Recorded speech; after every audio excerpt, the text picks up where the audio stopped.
सुनीता निखिलला विचारत असते, तुला काही आठवते का? तिथे राया होता का? आता निखिल आठवू लागतो आणि तो हे सर्व रायाने केलं नाहीये असं रुजिताला म्हणतो. निखिल म्हणतो, राया हे करूच शकत नाही. तेव्हा मंजिरी निखिलला म्हणते, बरोबर आहे तुझं, मलाही तेच वाटत होतं. पण काय आहे ना, याआधी त्यांनी बऱ्याच चुका केल्यात. म्हणजे आपल्या चादरी चोरल्या, दारू पिऊन घरी आला होता, त्याच्यामुळे खूप त्रास झाला होता, म्हणून आता जिजीला सांगणं. मंजिरी पुढे बोलत असते. तेवढ्यात निखिल तिला अडवतो आणि म्हणतो, नाही ताई, रायाने आपल्या चादरी नाही चोरल्या. उलट त्याने आपल्या चादरी शोधायला मदत केली होती. मंजिरी आश्चर्यानेच, म्हणजे तुला नक्की काय बोलायचंय असं निखिलला म्हणते. आता निखिल झालेला सर्व प्रकार सांगू लागतो. निखिल मंजिरीला म्हणतो, ताई मला माफ कर, मी खूप घाबरलो होतो म्हणून मी त्या दिवशी खोटं बोललो. राया ना खरंच खूप चांगला आहे.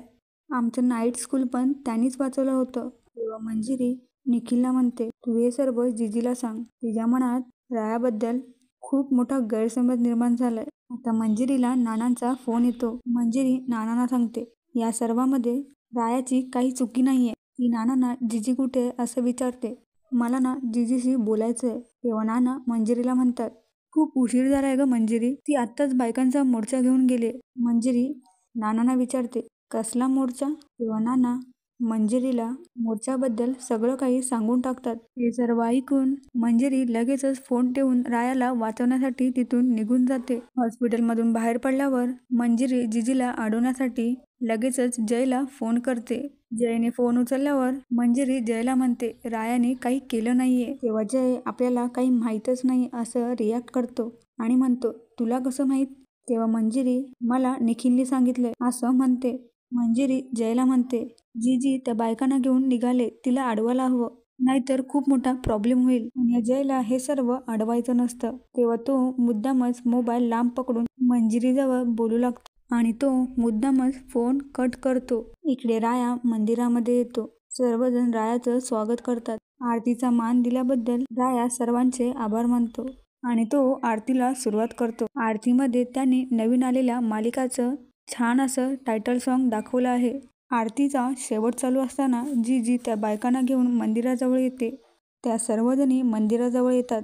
जीजी जोरातच रायाला खेचते आणि रायाच्या कानाखाली मारते. टिपिकल जीजीला म्हणतो, तुम्ही हे काय करताय? तेव्हा राया त्याला अडवतच म्हणतो, तू जरा शांत बस, बोलू दे त्यांना. जीजी रायाला म्हणतात, बंद कर तुझी ही नाटकं, तुझी ही दहशत मी संपवायला आले. चालता हो आमच्या आयुष्यातून.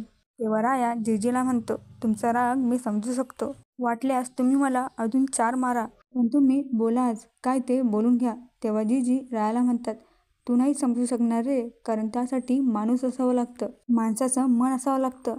तुझ्याकडे आहे का मन?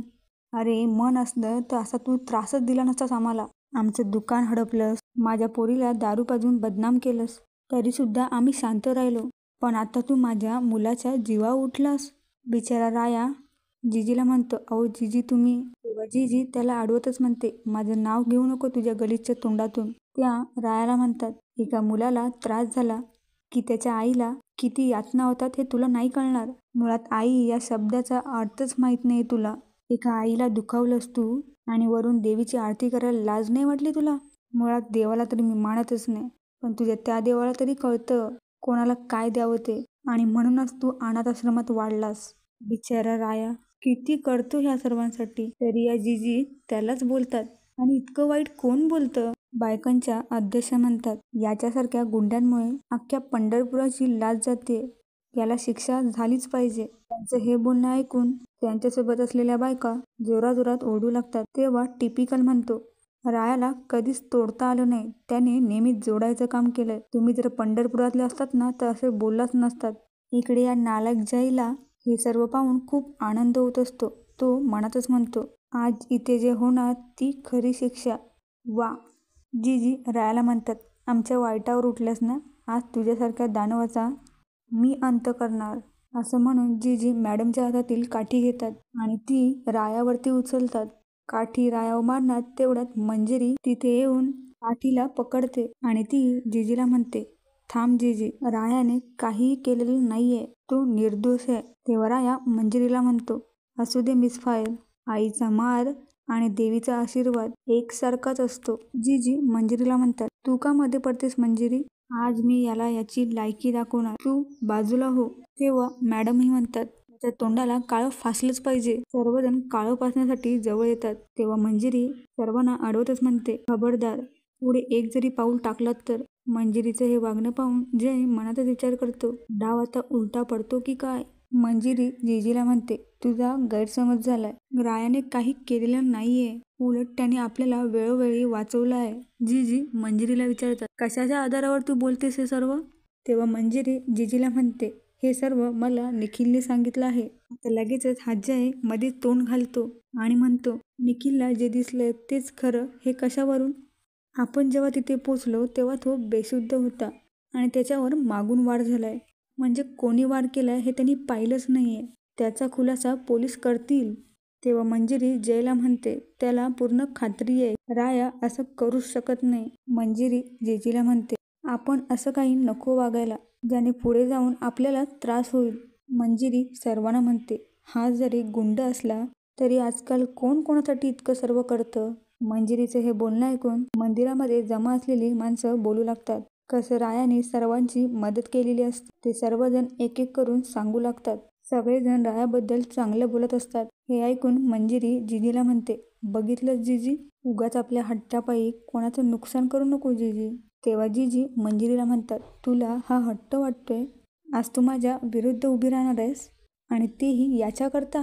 आजवर आपल्या जीजीला महत्वाची मानणारी तू, आज ती जीजी तुला परकी झाली ना ग? जीजी रायाकडे बघतच म्हणतात, आणि हा महत्वाचा झाला आणि आज याच्याकरता तू मला अडवून उभी आहेस. तू मला चुकीचं ठरवतेस मंजिरी. या दोघींचं भांडण पाहून राया मनातच म्हणतो, माझ्यामुळे या मायलेकींचं नातं खराब व्हायला नको. तेव्हा जीजी रायाला म्हणतात, बरं वाटते ना तुला ऐकून? आणि त्या रायाकडे बोट दाखवतच म्हणतात, आज तू माझी मुलगी माझ्यापासून तोडलेस राया. तुझ्यामुळे झाले हे सर्व. तू आमच्या आयुष्यात आल्यापासून वाट लागली आमच्या आयुष्याची.